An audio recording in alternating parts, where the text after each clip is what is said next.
Bienvenue sur Africa 24 dans cette nouvelle édition du QG Weekend. Voici les titres. Le cessez-le-feu prévu dans l'accord de paix signé entre armées et rebelles au Soudan du Sud est entré formellement en vigueur ce samedi à minuit. La population qui paye un lourd tribut de cette situation demande que le cessez-le-feu soit appliqué. La République démocratique du Congo se trouve sur la voie de la croissance économique. Le développement social des populations, lui, ne suit pas encore le même rythme. Comment expliquer cette situation? Élément de réponse dans ce journal. Dernière ligne droite pour l'Afro-Basket 2015. La finale se jouera ce dimanche avec le choc Nigeria-Angola. Les Nigérians ont en effet vaincu les Sénégalais après prolongation. Les lusophones, quant à eux, se sont imposés sur le pays hôte, la Tunisie, ce samedi. Mais avant de développer ces titres, un mot sur le projet de nouvelle constitution en Centrafrique. Il devra être adopté ce dimanche après avoir fait de multiples allers-retours entre la Cour constitutionnelle et le Conseil national de transition. En cause de ces blocages, notamment les conditions d'inéligibilité des candidats aux élections à venir. Autre point de friction, l'immunité des parlementaires, des membres de la Cour constitutionnelle et du Haut Conseil de la communication. Espoir d'une paix définitive au Soudan du Sud, les populations demandent l'application des textes récemment ratifiés. L'accord de paix signé reste pourtant très fragile. La rébellion sud-soudanaise a accusé l'armée de violer le cessez-le-feu entré en vigueur dimanche en bombardant ses positions le long du fleuve Nil Blanc. On fait le point avec Idelati Mirabel Bissou.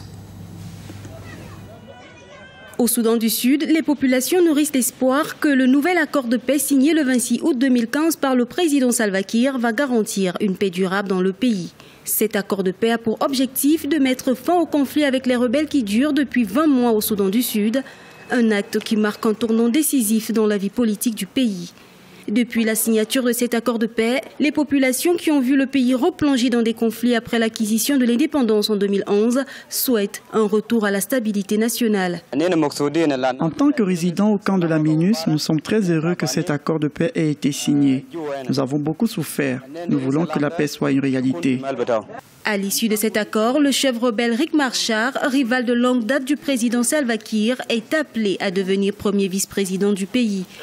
Le dysfonctionnement de la vie politique, sociale et économique a amené plus de 2 millions de personnes sur une population totale de 11 millions d'habitants à fuir leurs maisons pour des camps de réfugiés dans les pays voisins. Ma préoccupation concernant la paix, c'est d'arriver à un changement total, bien vivre, essayer de comprendre l'autre, reconstruire l'image des Sud-Soudanais avec de nouvelles idées, de la réconciliation entre les tribus et soi-même. Les combats ont éclaté dans le pays en décembre 2013 après une lutte pour le pouvoir entre le chef rebelle Riek Machar et le président Salva Kiir. Cet accord de paix fait suite à des mois de négociations qui se sont déroulés en Éthiopie et plusieurs accords de cessez-le-feu rompus. La reconstruction sera une tâche énorme pour le pays qui tente de guérir de plusieurs décennies de guerre civile avec son voisin le Soudan. La liste provisoire des candidats à l'élection présidentielle du 11 octobre dévoilée ce samedi au Burkina Faso. Au total, sur 22 candidats enregistrés, 6 ont été recalés par le Conseil constitutionnel. La liste provisoire fait donc état de 16 candidats. Le candidat du Parti du Congrès pour la démocratie et le progrès du président déchu Blaise Compaoré a été exclu. Le Conseil constitutionnel a aussi recalé 4 autres candidats pour non-versement de la caution de 25 millions de francs CFA et documents manquants. Un recours peut être déposé au plus tard le 6 septembre. La République démocratique du Congo, pays en pleine croissance économique, ambitionne de mieux répartir les richesses du pays.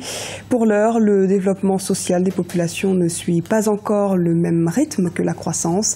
Les explications dans ce reportage de Jacques Amboka, notre correspondant en République démocratique du Congo.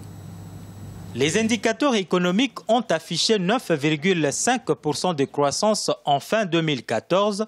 La prévision pour 2015 faite par le gouvernement le 24 août dernier indique plutôt 8,4%, soit une baisse de 1,1%. Malgré ces ralentissements, la République démocratique du Congo fait partie des pays où le secteur économique est promis à un bel avenir. Mais les citoyens congolais restent préoccupés par leur vie quotidienne qui ne connaît pas encore des avancées. Sur le plan social, le vécu du Congolais n'est pas encore amélioré, mais le Congolais vit à moins d'$1 le jour. C'est juste à deux pour dire que c'est en tout cas toujours chaotique sur le plan social. Et comme expliquer à une maman de la rue qui marche à la rue, une maman maraîchère qui vend des choses, de dire qu'il y a une croissance économique, la maman ne comprendra rien. Pour le ministre de l'économie, la préoccupation de la population est fondée, mais les prouesses économiques que réalise le pays profitent aussi à la population. Les secteurs qui sont porteurs de la croissance n'atteignent pas la grande couche de la population. Le secteur minier, c'est un secteur fermé et donc la population a raison lorsqu'elle s'inquiète, mais nous disons que d'une manière ou d'une autre, elle profite déjà de cette croissance parce que les revenus réalisés grâce à cette croissance nous permettent aujourd'hui d'avoir de belles infrastructures. L'économie de la République démocratique du Congo est dominée par les secteurs miniers, notamment le cuivre. La baisse du prix de cette matière première de 23,18% est en grande partie responsable de la perte de 1,1% de croissance sur la prévision économique de 2015. Pour les observateurs, une diversification de l'économie permettra une meilleure prise en charge du social pour une bonne redistribution des revenus. Côté sport, c'est ce dimanche 30 août que prend fin l'Afrobasket 2015 à Radès en Tunisie. L'Angola et le Nigeria vont s'affronter pour la première place. En attendant, le classement des meilleures équipes africaines est établi. Et parmi les pays ayant créé la surprise, on retrouve le Gabon et le Mozambique. Les détails avec Arwa Barkala. On connaît désormais les équipes finalistes de la compétition de l'Afrobasket 2015. L'Angola et le Nigeria seront à l'affiche de la finale pour se disputer la Coupe de l'Afrobasket 2015 sur le parquet de Palais des Sports de Radès ce dimanche 30 août. Lors du match des demi-finales, les Aigles de Carthage n'ont pas pu résister aux impitoyables Palancas Negras qui se sont imposés sur un score serré de 51 à 58. Une victoire méritée pour l'Angola qui a eu la mainmise dès le début avec, on le voyait, une détermination, un engagement et puis un sérieux. Mais un petit score quand même, comme au premier match, dû à la crispation et puis à l'enjeu. La Tunisie ne peut que s'en prendre à elle-même, je crois. Parce que on a vu leur meilleur joueur, l'intérieur, Michri, prendre des tirs improbables. De leur côté, les Nigérians ont devancé les Sénégalais 79 à 88. Vu l'enjeu, deux équipes qui ont été crispées dès le début du match, avec coup de maladresse, mais néanmoins qui ont pu livrer en deuxième mi-temps un match assez équilibré. À la fin, le Nigeria qui a nettement pu, grâce à la profondeur de son banc, remporter ce match. Donc bravo pour le Nigeria. La Tunisie et le Sénégal doivent se disputer ce dimanche 30 août la 3e place du podium. Le Gabon et le Mozambique auront su créer la surprise, finissant respectivement 8e et 11e du classement de l'Afrobasket 2015. Pour de nombreux observateurs, l'Afrique s'élève en continent émergent dans le domaine du basketball, notamment grâce aux joueurs africains issus de la NBA. Prochaine occasion internationale de fouler le parquet pour les joueurs africains, les Jeux Olympiques de Rio au Brésil en 2016. Dans l'actualité sportive également, les mondiaux d'athlétisme Pékin 2015.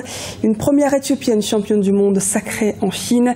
Maré Dibaba, 25 ans, est devenue ce dimanche médaille d'or du marathon en 2 heures, 27 minutes et 35 secondes.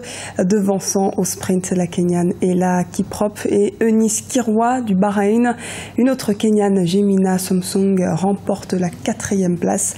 Sa compatriote Edna Kiplaga, double tenante du titre 2013 et 2011, a pris, elle, la 5e place. C'était le journal de la rédaction. Merci de nous avoir suivis.